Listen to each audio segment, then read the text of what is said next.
The basement. Noah never planned to move back home. But after his mother's accident, he had no choice. She needed care. And since his father had died years ago, it was just the two of them now. The house felt different. Colder, emptier.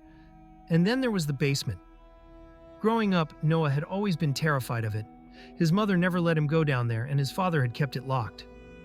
Old houses make weird noises, they would say, when he heard scratching from behind the door. But now his mother's health was failing, and it was up to him to take care of everything, including whatever was behind that door. The first night back, Noah heard it, a faint tapping coming from the basement. He froze. The door was still locked, just like it had been for years, but the sound was unmistakable, knuckles against wood. Noah's heart pounded. He grabbed a flashlight and pressed his ear against the door. Silence. Maybe he imagined it. He turned to leave. Bang! Noah stumbled back. That wasn't tapping. That was a fist slamming against the door. His breath caught. Then, in the silence, a voice, hoarse, whispering, "Let me out." The next morning, Noah checked the basement door. Still locked. Still untouched. He found his mother in the kitchen, staring out the window. "Mom," he said, "what's in the basement?" She didn't look at him. "You didn't open it, did you?" Her voice was thin, barely above a whisper. "No, but good." Her hands trembled as she gripped her mug. "Never open that door." Noah swallowed hard. "But what's—" Knock. The sound echoed through the floor. His mother's breath hitched. She gripped his wrist, her fingers ice cold. "It knows you're here." That night, Noah couldn't sleep. The knocking came in patterns. Soft, then hard.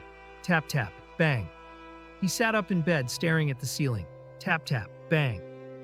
It wasn't random. It was Morse code. His stomach twisted. HELP. Noah couldn't breathe. Someone was down there. By morning, he had made up his mind. He was opening the door. He waited until his mother fell asleep, then searched the house for the key. It took nearly an hour, but he found it, taped behind an old picture frame.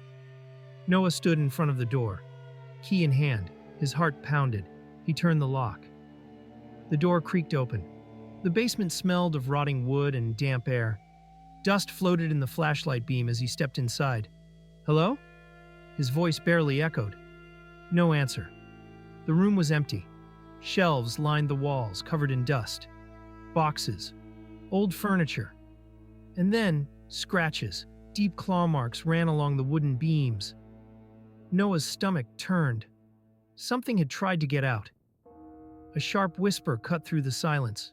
"You shouldn't be here." The door slammed shut. Noah spun, sprinting toward it. But the knob wouldn't turn. He pounded on the door. "Mom!" Silence. Then, a breath, right behind him. Noah turned slowly. In the farthest corner, the shadows shifted. A figure crawled out from the darkness. Its arms were too long, its fingers dragging along the floor.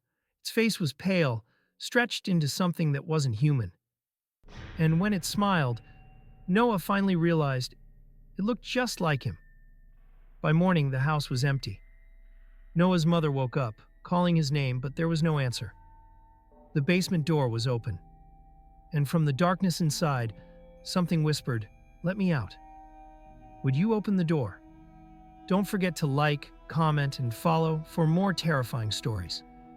What's the scariest thing you've ever heard at night? Tell me below.